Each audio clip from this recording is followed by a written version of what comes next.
اللہ کے نبی نے فرمایا جب شرم و حیا کسی کے اندر سے نکل جاتی ہے تو اس کا جو دل چاہے وہ کر سکتا ہے، جب شرم و حیا نہیں تو جو دل چاہے کرے۔ اب اس کے اوپر کوئی چیز نہیں رہ گئی جب شرم و حیا ہی نہیں رہی۔ اللہ کے نبی چیخ کر کہتے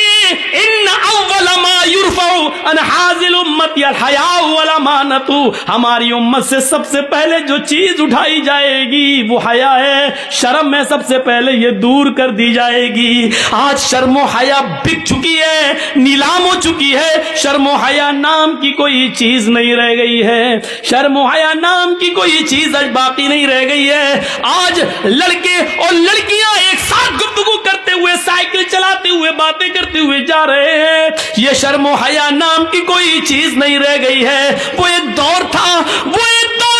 میرے بھائیوں کہ جنگ جمل کے موقع پر جب حضرت عائشہ ایک جگہ پر بیٹھی ہوئی تھی اور حضرت علی میں جنگ ہو رہی تھی، حضرت علی رضی اللہ تعالیٰ عنہ نے ایک رقعہ، ایک پرچہ، ایک نوٹ لکھا اور نوٹ لکھ کر حضرت عائشہ کے بھائی عبد الرحمن کو دیا اور فرمایا کہ یہ اپنی بہن عائشہ کو دے کر آؤ، اس میں میں نے کچھ چیزیں لکھوائی ہیں، حضرت عائشہ کو وہ پسند آ جائیں تو مجھے بتا دینا، اس میں ہم نے کچھ مشورے لکھے ہیں، حضرت عائشہ اگر ان مشوروں سے خوش ہو جائیں تو مجھے بتانا۔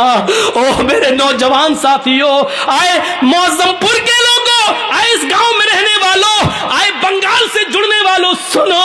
حضرت عبد الرحمن حضرت عائشہ کے بھائی حضرت علی کا پرچہ لے کر آ رہے ہیں، گھوڑے پر بیٹھے ہوئے، گھوڑے کی پیر کی ٹھوکریں دھول اڑا رہی ہیں، اس دھول میں حضرت عائشہ سمجھ نہیں پائیں کہ اس گھوڑے پر بیٹھ کر کون آ رہا ہے۔ حضرت عائشہ نے جلدی سے پردہ کر لیا اور جلدی سے اپنا چہرہ چھپا لیا اور منہ موڑ لیا، اور عبد الرحمن آتے ہیں اور ان کے ہاتھ میں پرچہ دیتے ہیں، لیجئے یہ پرچہ حضرت علی نے دیا ہے۔ حضرت عائشہ نے اس پرچے کو لیا اور پرچہ پڑھنے سے پہلے کہا اے اللہ یہ کون سا دور آ گیا ہے، اے اللہ یہ کیا زمانہ آ گیا ہے، اب لوگ میرے پاس دلیری کے ساتھ آنا شروع ہو گئے ہیں، اب میرے پاس آنے میں شرماتے بھی نہیں ہیں، اے اللہ یہ کیا دیکھ رہی ہوں میں کہ لوگ اب بالکل نڈر ہو گئے اور لوگ میرے پاس برجستہ آنے لگے ہیں، پہلے آواز دیتے تھے،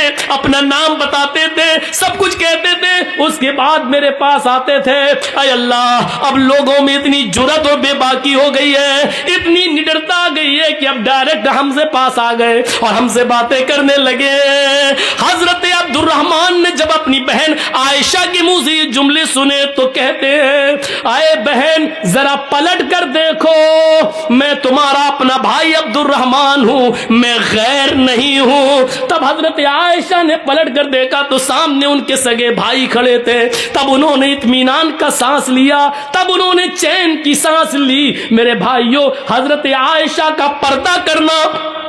اور اپنے بھائی سے کو پہچان نہ سکیں تو یہ کہنا، اب لوگوں میں یہ کتنی دلیری اور بہادری پیدا ہو گئی ہے کہ وہ اب بلا روک و ٹوک میرے پاس آ جاتے ہیں۔ اے اللہ یہ میں کیا دیکھ رہی ہوں، غور کیجئے اس جملوں پر، حضرت عائشہ کی زبان سے یہ نکلنے والے جملے آج ہماری ماں بہنوں کو کیا درس دیتے ہیں۔ آج ان کی جرات و بہادری دیکھو، جس کے ساتھ جائیں چلی جاتی ہے، جس کے ساتھ جائیں ٹہل لیتی ہے، جس کے ساتھ بیٹھنا چاہے بائک پہ سوار ہو جاتی ہے، جس کے ساتھ جانا چاہے مارکیٹ میں چلی جاتی ہے۔ ذرا تصور کرو میرے پیارے ساتھیوں، حضرت عائشہ تو اپنے بھائی سے بھی نہیں دیکھ رہی ہیں، جب پتہ چلتا کہ یہ میرے بھائی ہے تب انہوں نے چہرہ کھول کر اپنے بھائی کو دیکھا، کہا کہ اب کوئی بات نہیں، اب شک میرا دور ہو گیا ہے۔ ذرا تصور کیجیے حضرت عائشہ کو یہ بھی پسند نہیں کہ کوئی آئے اور بغیر مجھے اپنا نام بتائے اور بغیر اجازت لیے ہوئے مجھ سے ملے۔ میری ماں بہنوں ہمیں سوچنا پڑے گا کہ یہ سب کیا ہے اور آج ہم کس دلدل میں گھسے ہوئے ہیں۔ ترقی اس کو نہیں کہا جا سکتا ہے جس کو ہم ترقی کا نام دے رہے ہیں، یہ ترقی نہیں ہے جس کو ہم ترقی کہہ رہے ہیں۔ ترقی آپ کو کرنا ہے تو 1400 سال پیچھے کی طرف آپ کو جانا پڑے گا۔ جیسا کہ کل میں نے ایک واقعہ سنایا تھا کہ پاکستان کی ایک